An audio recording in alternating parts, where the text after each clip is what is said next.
देखो भाई, पिछली क्लास में मैंने तुम लोगों को पढ़ाए थे मैट्रिसेस से कुछ प्रीवियस ईयर के क्वेश्चंस।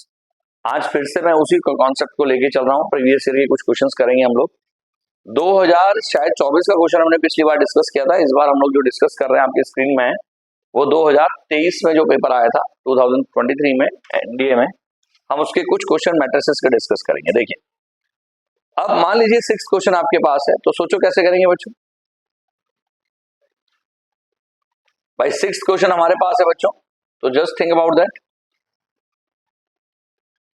6 क्वेश्चन भाई कह रहे हैं let A and B be symmetric matrices of the same order, then which of the following is correct. मेरे हिसाब से बहुत इजी प्रश्न है। Its diagonal entries are equal but non zero, the sum of its non diagonal entries is zero. बोलो भाई। भाई ये मैंने तुम्हें पढ़ाया भी था, और तुम्हें कितना याद है पता नहीं यार। भाई ए और बी दो सिमेट्रिक मैट्रिसेस है, तो ए बी माइनस बी हमेशा क्यू सिमेट्रिक होता है। ये प्रॉपर्टी है। अगर ए और बी कोई भी दो सिमेट्रिक मैट्रिसेस हैं तो A B plus B A symmetric होता है, A B minus B A क्यू सिमेट्रिक होता है। इसको आप प्रूव भी कर सकते हो। कैसे प्रूव कर सकते हो, देखिए मैं प्रूव करके दिखाता हूं आपको। अब मान लीजिए, समझना बच्चे ध्यान से हैं।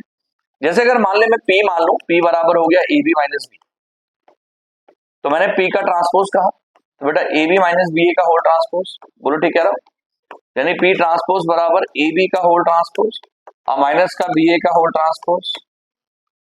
अब पी ट्रांसपोज बराबर इसको बी ट्रांसपोज ए ट्रांसपोज कर दिया, कर सकता हूं, और माइनस का इसको लिख सकता हूं मैं ए ट्रांसपोज बी ट्रांसपोज। अब पी ट्रांसपोज इक्वल टू इसको बी हो गया, ये ए हो गया, बता कैसे। वही सिमेट्रिक है। और ये हो गया ए बी, तो मेरे भाई तूने माइनस कॉमन ले लिया तो कितना आया, माइनस कॉमन लेते ही ए बी माइनस बी ए, तो मतलब क्या हुआ कि पी का ट्रांसपोज बराबर माइनस पी आया नहीं आया। तो पी कैसा मैट्रिक्स है, क्यू सिमेट्रिक है। क्यू सिमेट्रिक है तो दूसरा तो बिल्कुल सही है, बताओ कैसे। भाई डायगोनल नहीं है भैया, नॉन डायगोनल मैट्रिक्स। क्यों, क्योंकि अगर सोचो A11 मतलब A12 is equal to minus times of A21 होता है ना, A13 is equal to minus times of A31। तो जब ऐड करेंगे तो सब कैंसिल हो जाएगा, जीरो आ जाएगा। और डायगोनल एंट्रीज क्यू सिमेट्रिक में जीरो होती है साहब, तो जीरो होती है तो यार ये वाला आंसर तो बिल्कुल नहीं है सही, उसमें नॉन जीरो होंगे, ऐसा नहीं है। बात समझे, तो कौन सा ऑप्शन सही है, second is the correct answer. बोलो आ गया नहीं आया, क्लियर। देख लीजिए एक बार, आगे समझ में आ गए। तो कौन सा आंसर सही है इसका, बोल बेटा only 2 is the correct answer. अगला देखो, देखिए नेक्स्ट तुम्हारे पास है फोर्थ वाला, देखो गौर से। फोर्थ वाला हमारे पास है let A be a matrix of order 3 by 3, ठीक है। एंड डिटरमिनेंट ए तुम्हारे पास दे रखा है तुम्हें कितना, 4। आगे कह रहे हैं इफ मॉड के अंदर, मतलब इसके डिटरमिनेंट के अंदर twice of adjoint of 3a is equal to 2 की पावर अल्फा 3 की power beta, then what is the value of alpha plus beta. सोचो 12 है 13 है, इसका आंसर बता देता हूं और क्या क्या हो सकता है। 12 13 17 24, कितना हो सकता है, 12 13 17 और 24। जरा दिमाग लगाइए, सोचो 12 13 17 24, दिमाग लगाओ, ट्राई करो। देखिए ट्राई सबने किया होगा, देखते हैं किसका मैच किया है। देखो बच्चों, अगर प्रश्न की हम बात करें तो ए कोई मैट्रिक्स है 3 by 3 का, जिसका डिटरमिनेंट ए तुझे दिखा है 4। वैल्यू निकालनी है 2 एडजॉइंट ऑफ 3a, ठीक है भाई। अब गौर से समझ, twice of adjoint of 3a की बात करें तो मेरे भाई आप इसमें डिटरमिनेंट की प्रॉपर्टी लगाओ ना भाई। तो के ए का डिटरमिनेंट कितना होगा, के की बार है, यानी कि यहाँ पर 2 की बार 3 आएगा और डिटरमिनेंट ऑफ एडजॉइंट ऑफ 3 आएगा। बोलो अच्छा, ये तुझे दे रखा है 2 की पावर अल्फा 3 की पावर बीटा, उसको लेके चलेंगे साथ साथ। 2 की पावर अल्फा 3 की पावर बीटा, 2 की पावर अल्फा 3 की पावर बीटा, ठीक है भाई। समय बड़ा मैटर करता है कि आप कितने जल्दी प्रश्न को सॉल्व कर। अब 2 का क्यूब ऐसी रहा, एडजॉइंट ऑफ ए, अब ये कोई मैट्रिक्स है ना भाई, इसके एडजॉइंट की प्रॉपर्टी क्या है, 3a की पावर n - 1 यानी कि 2 और इस 2 की पावर अल्फा 3 की पावर बीटा। बोलो नहीं है समझ। अब 2 का क्यूब ऐसी रहा, इसको गौर से समझ, यहां ब्रैकेट लगाया पड़ा, मैट्रिक्स नहीं है, एक बड़ा ब्रैकेट है। अब 3 भाई इसके होल स्क्वायर तो ऐसे रहने दे। अब 3a का डिटरमिनेंट होगा 3 का क्यूब अलग हो जाएगा, डिटरमिनेंट वही अलग हो जाएगा, बोल ठीक है ना।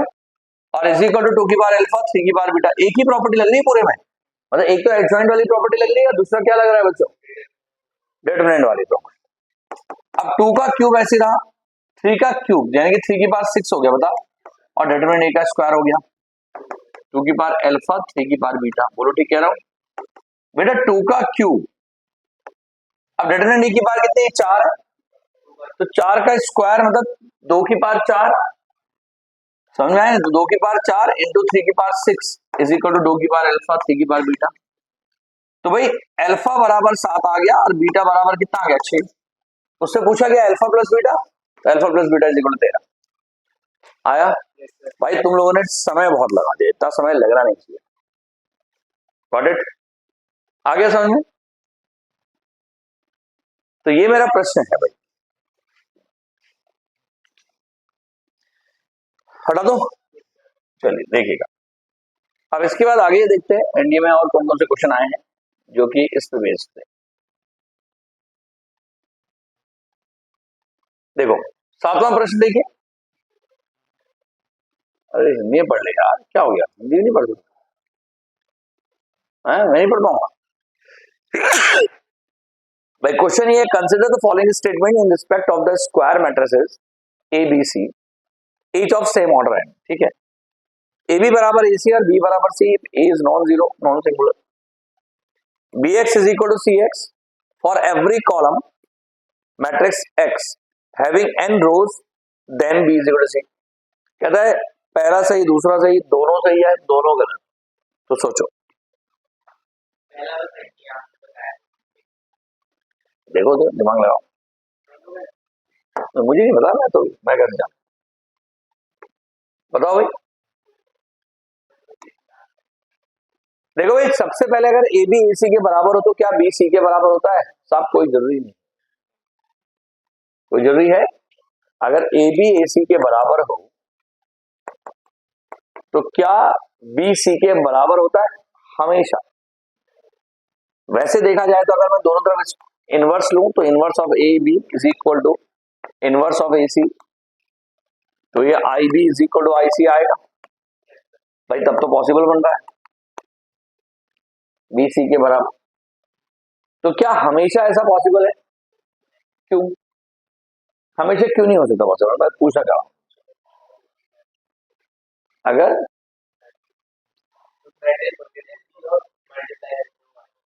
नहीं A B is equal to A C आ रहा है तो क्या बी सी के बराबर होगा, प्रश्न तो ये है ना भाई। तो मैं कह रहा हूं अगर ए बी ए सी के बराबर हो तो आपने बी को ए से गुणा किया, सी को ए से गुणा किया, रिजल्ट एक ही आ गया। तो क्या ऐसे केस में बी और सी दोनों बराबर हैं, मेरा प्रश्न तो ये है। बोलो भाई साहब, हो भी सकता है ये कह रहा है और नहीं भी हो सकता है। चलिए मैं कहता हूं हमेशा नहीं होगा, क्योंकि ए को नॉन सिंगुलर कह रहा है। अब देखिए ऐसा कब नहीं होगा, मान लिया अगर ए तेरे पास आइडेंटिटी आ गया, अब नहीं नहीं यार फिर भी बी सी के बराबर होगा ना, तो मेरे हिसाब से पहला ठीक लग रहा है। कारण बताओ ना, रीजन बताओ क्यों नहीं लग रहा। मैं तो प्रूफ कर चुका हूं ना। अरे भैया अगर ए बी ए सी के बराबर है तो A inverse A B is equal to A inverse A C होगा नहीं होगा, तो I B is equal to I C होगा नहीं होगा, तो यानी कि बी बराबर सी आ गया। अब तुम बताओ कि क्यों नहीं होगा, क्या चीज, एग्जाम्पल दिया था, बताओ एग्जाम्पल दो कोई, मतलब मैं जानना चाह रहा हूँ कि एग्जैक्टली क्या नहीं हो सकता।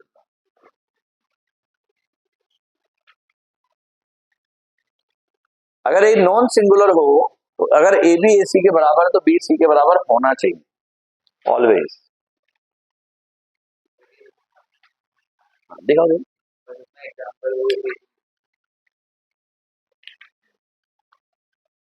हाँ इट इज नॉट नेसेसरी, अच्छा बिल्कुल सही कह रहे हैं यार, ये हमेशा नहीं हो रहा है, मतलब ये ऑलवेज नहीं हो रहा है। अच्छा एग्जाम्पल लिया था मैंने, ठीक है नहीं मिल गई नहीं है मेरे को नोट्स मिली, ठीक है यार, हमेशा इक्वल नहीं हो रहा भाई, मैं कंफ्यूज कर रहा था। देखिए एग्जाम्पल भी देते हैं तो आपको समझ में आ जाएगा एग्जैक्टली क्या था, बताना एग्जाम्पल। भाई ए कितना है 1 0 0 0, बी कितना है 1 1, यहाँ 1 और 0। तो अगर ये ए बी है बच्चों, नहीं यार तुम क्वेश्चन गड़बड़ पढ़ रहे हो ना आप, समझे क्वेश्चन ये है उसमें जो मैं लिखा रखा ए बी बराबर ए सी थोड़ा, वो ए बी बराबर बी है, तो सी भी है। अच्छा सी भी है, हाँ सी बताओ क्या है, ठीक है ये एक एग्जांपल, ठीक है। अब अगर ये एग्जांपल मैंने लिया ए बी सी, तो अब एक काम करते हैं यार, क्योंकि मुझे साफ दिख रहा है कि बी और सी तो बराबर नहीं है, तो अगर बी और सी बराबर नहीं है तो एक बार पहले देख लो कि ए बी ए सी के बराबर है क्या। तो जरा ए बी करो, कितना आएगा 1, ठीक है, फिर यहाँ आएगा 1, बोलो ठीक कह रहा हूँ, फिर 0 और यहाँ 0 आएगा, बोलो ठीक कह रहा हूँ। अब अगर बी सी की मतलब ए सी की बात करेंगे तो ए सी कितना आएगा, ए सी तो 1 आएगा, बिल्कुल सही बात है, नहीं 1 2 नहीं आएगा यार, देख अच्छा सॉरी ए सी आएगा 1, बिल्कुल सही।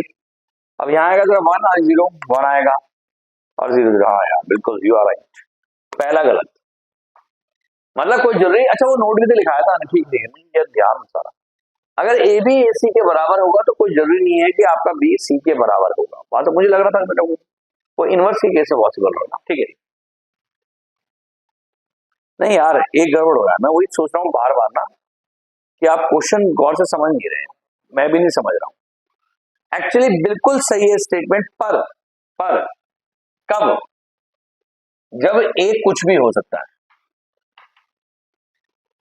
पर अगर ए नॉन सिंगुलर होगा तो मतलब उसका डिटरमिनेंट पॉसिबल होगा, डिटरमिनेंट 0 नहीं होगा, यानी कि उसका इनवर्स पॉसिबल होगा। अब इनवर्स पॉसिबल होगा तो तब ये स्टेटमेंट बिल्कुल सही है। अरे यार मैं यही तो बोल रहा था, मैं सही सोच रहा था पहले, नहीं समझे, मैंने तभी तो प्रूफ किया था वो। भाई क्वेश्चन तो पूरा पढ़ो, नॉन सिंगुलर, जो एग्जांपल है इसमें ए देखो सिंगुलर है, ए का डिटरमिनेंट 0 है, तो अगर ए कुछ भी हो तब तो भाई ठीक है, बिल्कुल सही जो मैंने स्टेटमेंट लिखा है, बिल्कुल सही लिखा है कि यार ए बी सी के बराबर है तो बी सी के बराबर कोई जरूरी नहीं है। पर सरकार क्वेश्चन गौर से देखो क्या हो रहा है क्वेश्चन में, बता बेटा, तो ए अगर नॉन सिंगुलर है साहब तो ए बी बराबर ए सी है, तो उसका इनवर्स पॉसिबल होगा, बिल्कुल सही सोच रहा हूं मैं, ठीक है। तो I B is equal to कितना आएगा, आई सी आएगा, बी बराबर कितना आएगा, सी आएगा, पहला स्टेटमेंट बिल्कुल सही है, बात समझ में आ गया। अच्छा दूसरी की बात करो, अगर बी एक्स अगर सी एक्स के बराबर है for every column matrix X, तो having n rows then B is equal to C, बताओ बी एक्स अगर सी एक्स के बराबर है for every column matrix X, तो having n rows then B is equal to C, बताओ column matrix समझते हैं, बोल बेटा, चलो एक बार इसको ट्राई करो, प्रयास करो बेटा,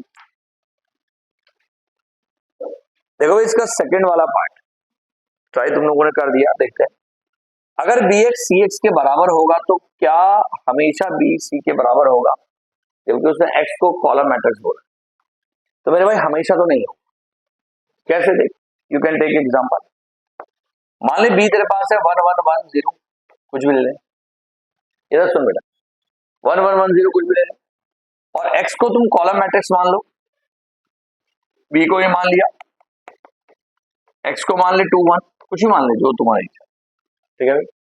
अब हमने कहा एक काम करते हैं यार बी एक्स निकाल, क्योंकि उसने क्या कहा कि यार जो बी आपके पास है एबीसी वो स्क्वायर मैट्रिक्स है जिसका ऑर्डर कितना है एन, तो मैंने 2 by 2 का ऑर्डर मान लिया, तो मुझे एक्स को कॉलम मैट्रिक्स बनाना पड़ेगा 2 by 1 के ऑर्डर, बोलो ठीक है, तभी तो कन्वे करेगा सेम मीनिंग को। तो मैंने जब बी एक्स निकाला तो बी एक्स का मतलब हो गया 1 0 1 0 और एक्स का मतलब हो गया 2 1, जब गुणा किया भाई तो 1 2 2, बोलो ठीक कह रहा हूँ, अब 1 2 2 और ये आ गया, अच्छा अच्छा तो कितना आएगा बच्चे 1 2 2 और 1 2 3 आएगा ना, और यहां पर आएगा 2, तो इधर बार बी एक्स की वैल्यू आ गई। अब मैंने एक काम किया यार, मैंने कहा मैं ए को कुछ मान लेता हूं, नहीं सी को, तो सी को मैंने मान लिया ए बी सी डी। तो अगर सी मान लिया मैंने, तो सी एक्स की अगर मैं वैल्यू निकालूंगा तो सब ए बी सी डी तो आएगा ही आएगा, और एक्स तो फिक्स है 2 और 1।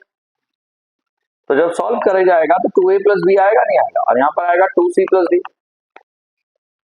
तो सिर्फ ये देखो कि 2a प्लस बी अगर 3 आता है तो ए और बी को मैं क्या रख सकता हूँ। तो जो सी की वैल्यू क्या आ सकती है, कुछ भी, बहुत सारी वैल्यूज होंगे जो सेटिस्फाई करेंगे। तो मैंने इसको 1 रख दिया और इसको 1 रख दिया, तो 1 और 1 पर 1 1 से मैच कर जाएगा ना। तो कुछ और रख दे, ए को 0 रख दे और बी को क्या रख दे, 3 रख दे, तो देख 0 3 आ गया। और उसके बाद और क्या हो सकता है, सी या डी। भाई कितना आना चाहिए, 2 आना चाहिए, इसको 0 रख दे, इसको 2 रख दे। तो मैं क्या नोटिस कर रहा हूं, भाई आपके पास सी एक्स की वैल्यू कितनी आ जाएगी भैया, 3 2 आ जाएगी। तो सी एक्स तो 3 2 आ गया और बी एक्स भी 3 2 आ गया, पर बी और सी दोनों बराबर नहीं है, यानी कि दूसरा ऑप्शन क्या है, बिल्कुल गलत।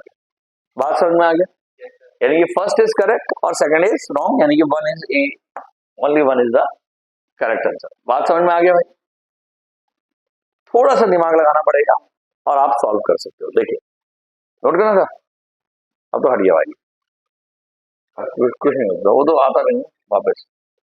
अगला ही करो फटाफट। The system of linear equation this has, ये तो आसान क्वेश्चन, क्या कर, अरे कहाँ आया नहीं, ये देखो, the system of linear equation this has,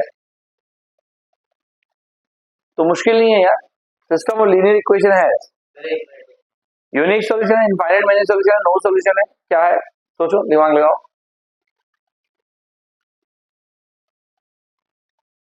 करो,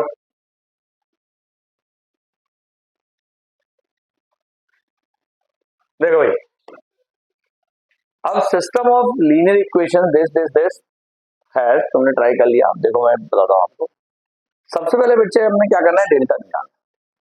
तो डेल्टा क्या होगा, मैंने बताया था क्रैमर रूल, आपको अगर याद हो तो क्रैमर रूल के अकॉर्डिंग हमने क्या करना है, 1 आपका 2 और 3, यहां पर आएगा बच्चे 2 4 6, यहां पर आएगा तुम्हारा 1 2 और 3।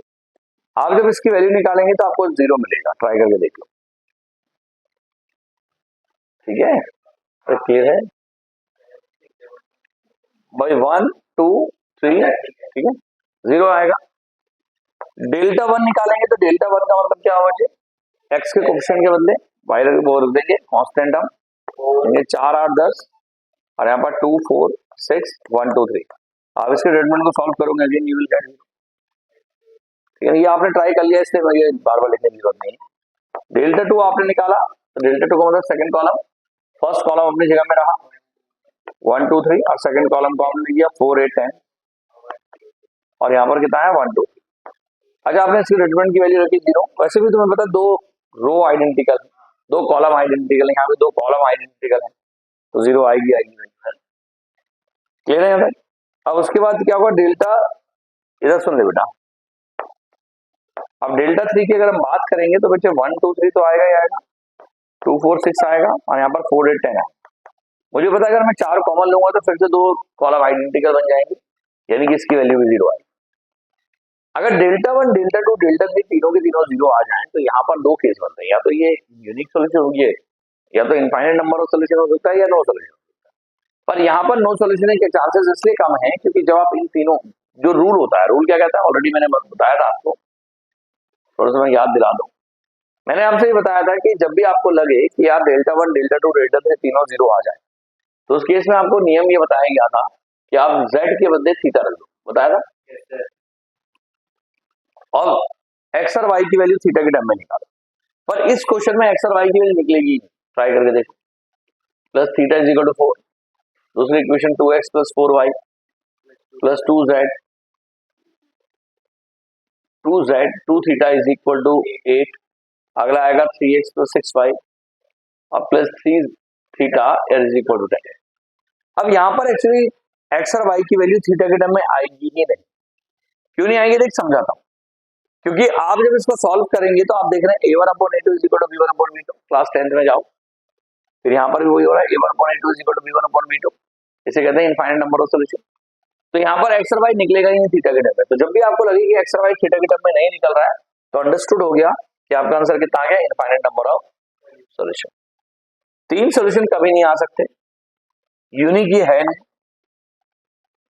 नो ये है नहीं, क्यों? क्योंकि यहाँ पर सॉल्यूशन सॉल्व नहीं हो रहा है, ठीक है ना? नहीं, generally a1/a2 is equal to b1/b2 is equal to c1/c2 जो लगता है वो आपका 2 वेरिएबल में लगता है ना, यहाँ पर z भी तो 3 वेरिएबल में लगता है, पर क्योंकि यहाँ पर ऑलरेडी मैंने इसको थीटा मान लिया तो यहाँ पर वेरिएबल 2 आ गए ना, इससे हम सोच रहे हैं, ठीक है? आ गया समझ में? क्लियर है बच्चों? आ गया? चलिए देखिए, अब इसके बाद नेक्स्ट देखिए,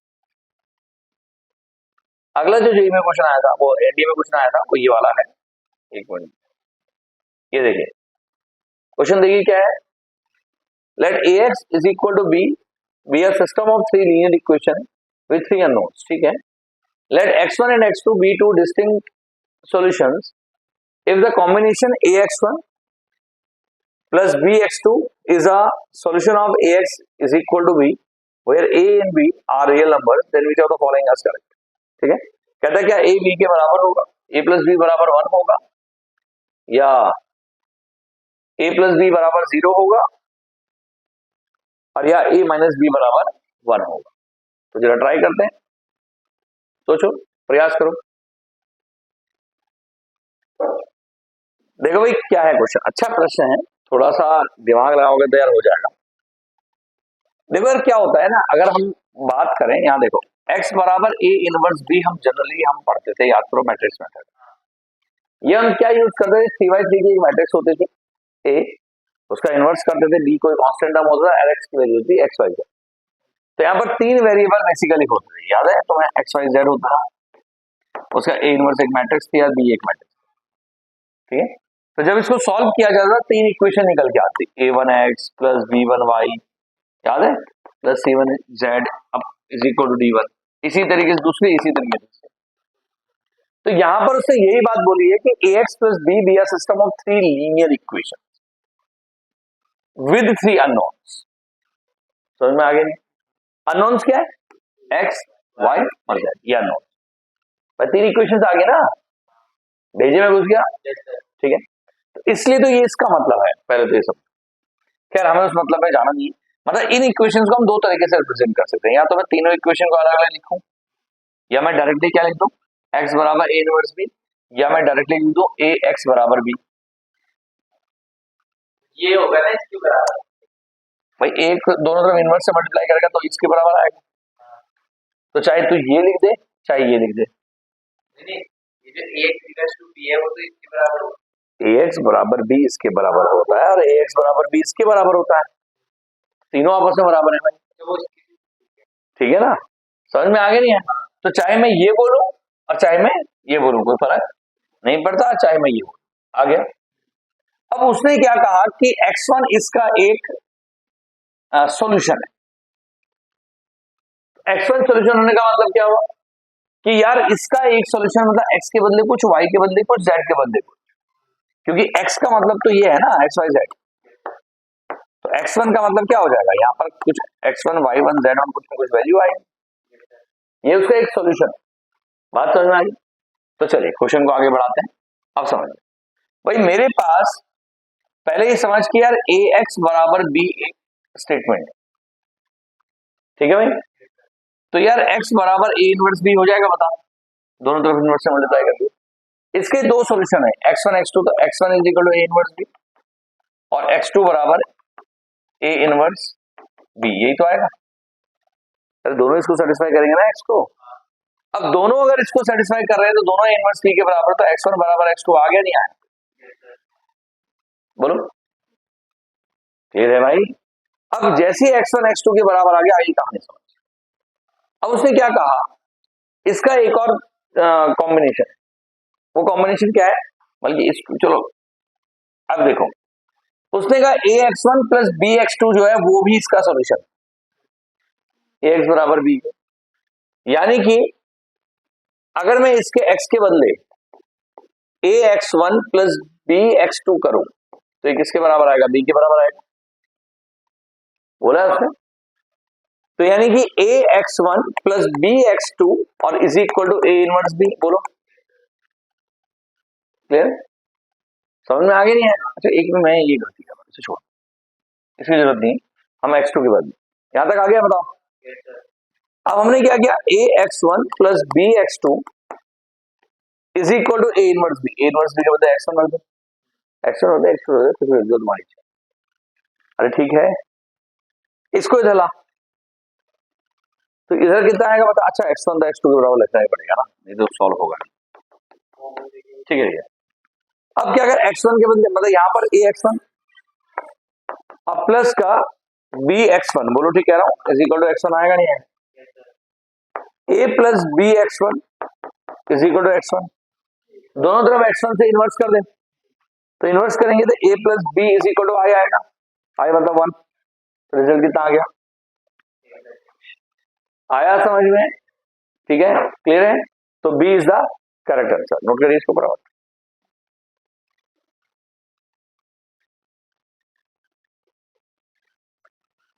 तो इसको ट्राई करके आना बच्चों, ठीक है।